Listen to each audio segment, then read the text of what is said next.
दोस्तों, एक बार गांव के दो व्यक्तियों ने शहर जाकर पैसे कमाने का निर्णय लिया।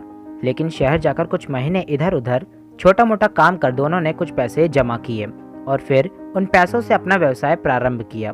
दोस्तों, दोनों का व्यवसाय चल पड़ा और 2 साल में ही दोनों ने अच्छी खासी तरक्की कर ली। दोस्तों, व्यवसाय को फलता फूलता देख पहले व्यक्ति ने सोचा कि अब तो मेरा काम चल पड़ा है और अब तो मैं तरक्की की सीढ़ियां चढ़ता चला जाऊंगा।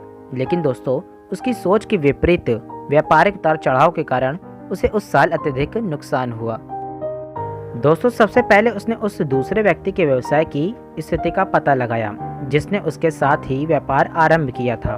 दोस्तों, वह यह जानकर हैरान रह गया कि इस उतार चढ़ाव और मंदी के दौर में भी उसका व्यवसाय मुनाफे में है और उसने तुरंत उसके पास जाकर इसका कारण जानने का निर्णय लिया।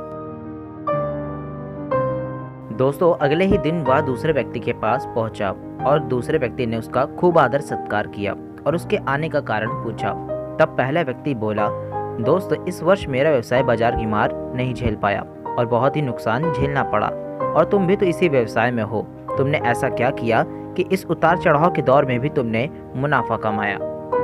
दोस्तों, यह बात सुनकर दूसरा व्यक्ति बोला, भाई मैं तो बस सीखता जा रहा हूँ, अपनी गलतियों से भी और साथ ही दूसरों की गलतियों से भी, और जो समस्या सामने आती है उसमें से भी सीख लेता हूँ। इसलिए जब वैसी समस्या सामने आती है तो उसका सामना अच्छे से मैं कर पाता हूँ और उसके कारण मुझे नुकसान नहीं उठाना पड़ता। बस ये सीखने की प्रवृत्ति ही है जो मुझे जीवन में आगे बढ़ाती जा रही है।